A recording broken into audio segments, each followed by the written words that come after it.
अच्छा sampai coba baik jalan itu mereka bersih apa dia kena kalau itu nomor habis itu mana baik ini musuh itu baik ini mana baik dengan orang hajar dia 시간에 만나면 나가지. 공부 못 잡아. 야, 방송 말하자. 야. 방송 말하자. 근데 그거 볼때 공부 안 했지 않게 하루 쉬다 오면 야. 나도 쉬다 오면 그냥 공부 안 하고. 나는 뭘 하다가 무슨 파트 지로 살아있는데 정말 무슨 말이 없다. 그래야 되지 무슨 자는. 나요 같이 알고 살아 풍자들. 나요 와 살아 풍자. Não, eu paro, fizeram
दैबानाया माब्लानिफ्राय जानाय?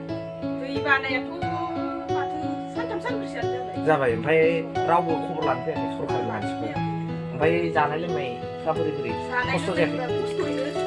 दा जेरै नोंसोर नुदों बिदिनो माइखौ गायदोंमोन बिराद माइ गायदों बोसोरफ्रोमबो जाखायो नामा दैबानाया? बोसोरफ्रोमबो ए ओमफ्राय रावबो माइरं साइरंफोर फैयाखै? माइरंथ' होआखै दाख्लै खनसे सरकारनिफ्राय फैदों आरो न'खराव साबैसे दङ? गथ' सानै बोसोरफ्रोमबो दैबाना जानानै माइफोरखौथ' मोना खोमा? मोननाय जायानो आरो ए आरो दा बे दैज्लां समाव हाजिरा मावनो मोना जानाय लोंनायाथ' बिराद खस्थ' जादों खस्थ' जानाय लोंनाय खस्थ' थानाय जानाय खस्थ'आनो आरो दा रावबो बेबस्था खालामना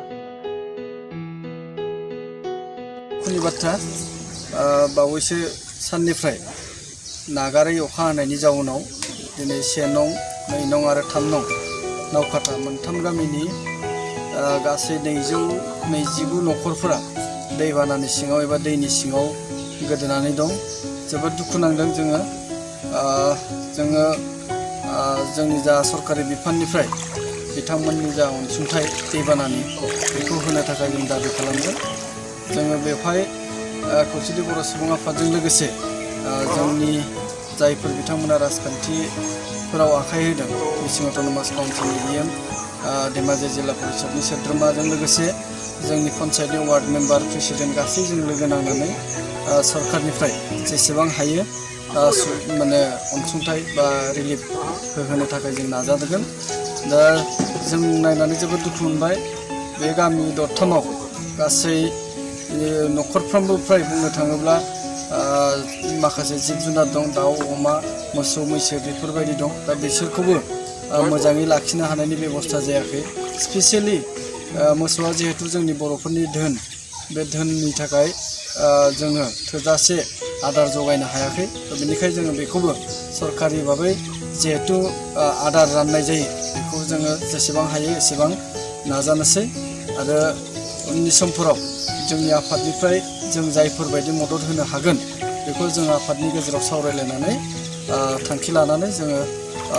नाजानोसै रायजोफोरनो अनसुंथाइ होनो बेल' नङा जों धेमाजि जिल्लानि सिङाव गोबां ओनसोलफोराव जायो जोंनियाव गेजेर जनाय दख'रानि सिङाव उलनि मा होनो दमकल घाट कर्णपुर बैफोर गामिफ्रावबो दैबानाजों लोमजादों फारसेथिं जनायाव बेरासापरिनि थासारिया जोबोद गाज्रि बेवहाय जों नुदों जे दैया फ्राय उखुमसिम सौहैबाय नाथाय जोंनि सुबुंफोरखौ जों दिनैसिमबो बोखांनो हानाय जायाखै जाउना बेवहाय SDRF आरो NDRF नि नावखौबो लांनो हानाय जायाखै जोबोद दैनि दाहारा बारा जानायनि थाखाय फारसेथिं गगामुख दख'रानि सिङाव थानाय जायफोर नोलोबारि मानिकपुर गामिफोर दं बेहाय हा खुरखानायजों लोगोसे गामिफोराव बाला फबनायनि मोनसे नुथाय जों नुदों जों बैफोरखौबो गासै जाथायफोरखौ लानानै धेमाजि जिल्ला बेंगिरिनो मोनसे गोसोखां बिलाइ एबा मेम'रेन्डाम गथायनायनि थांखि जोङो लादों दा बेबायदिनो जों जेसेबां हायो रायजोफोरखौ जोंनि स्पेसियेलि जोंनि बर' रायजोफोरखौ नायसंनो थाखाय जोङो जेब्लाबो थागथियारि बयनिसिमबो खुलुमनाय आरो खुलुमग्रोनाय जाहैबाय दा दिनै मिसिं अट'न'मास काउन्सिलनिफ्राय दैबाना लोमजानाय सुबुंफोरनो बा एरियायाव थानाय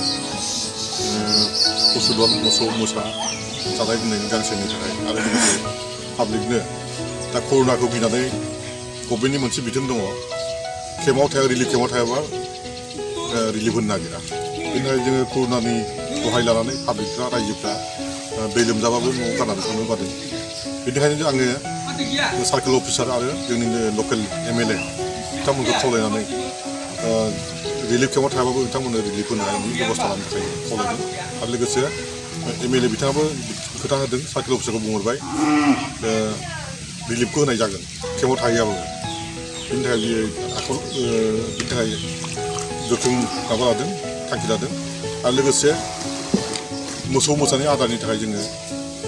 बिनि थाखाय आदार होनो थाखाय खावलायदों आरो लोगोसे मिसिं अट'न'मास काउन्सिलनिफ्राय जि हायो समबारखालि जोंहा मोनसे केबिनेट सावरायनाय जागोन बेवहाय जोङो मा अनसुंथाइ होनो हायो बेखौ बिनि सायाव सावरायगोन मानोना मिसिं अट'न'मास काउन्सिलाव थानाय गासैबो एरियानो दैबानाजों लोमजानाय दख'खाना मिसामारा दख'खाना माजुलि गोबां एरियायावनो दैबानाजों लोमजानाय आरो जेरै जनाय बेरासापरि थारिखसारि थारिनि बेफोरबायदि एरियायाव दैजों लोमजाजोबनाय ओंखायनो जोङो काउन्सिलनिफ्राय मा हायो बेखौ जोङो समबारखालि रायज्लायनानै मा होनो हायो बेनि थाखाय 1, 2, 3 नावकाटा गामिनि गासै रायजोआ दिनै दैजों लोमसोम जानानै दङ बे बिथिङाव जोंखौ नायबिजिरनो थाखाय धेमाजि जिल्ला खौसेथि बर' सुबुं आफादनि नेहाथारि लोगोसे मिसिं अट'न'मास काउन्सिलनि ACM सार फैदों लोगोसे जिल्ला परिषदनि बायद' फैदों आरो जोंनि UBPनि आरो लोगोसे गोबां पन्सायतनिबो फैदों दा जों बिथांमोना नायबिजिरफैनायाव जोबोद गोजोननाय मोनदों आरो लोगोसे जोङो बुंनो सानो जोंनि 1 नं 2 नं 3 नं गंथाम गामिजों 229 न'खर दङ बे न'खरफोरनो जाहाथे सरकारा जोंनो रेशननि थाखाय बेबस्था थाबैनो खालामना होनांगौ नांगौ बायदियै आरो लोगोसे मोसौ दाउ अमा बेफोरनिबो जानाय आदार बेबस्था खालामनो थाखाय जों गामिनि जानानै सरकारखौ खावलायो जोङो गोबां खस्थ'नि गेजेरजों दिनै रिलिफ केम्पआव थांनाय जायाखै जायगायावनो कर'ना भाइरासनि थाखाय जोङो बे गिनायनि थाखायनो जोङो गामियारि रायजो राजाया जायगायावनो खस्थ'यैबाबो दिनै न'खर न'खर बिदिनो खस्थ' खालामनानै दङ आरो मोसौफोरखौ बहुद खस्थ'यै लाखिनानै दङ जोङो सरकारखौ खावलायो थाबैनो जोंनो नांगौ बायदियै रेशन नांगौ बायदि मोसौनि आदार दाउ अमानि आदार बेबस्था खालामना होगोन बेखौनो जों लुबैयो जाहाथे जोंनि गामियारि सुबुंफोरा दिनै बेखौनो हास्थायनानै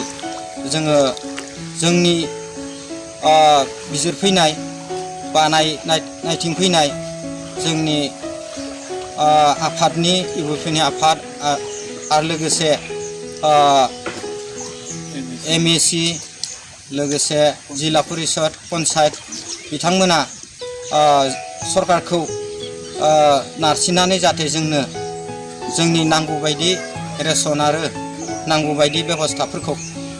दैबानायाव जाहाथे सहाय खालामगोन बेखौ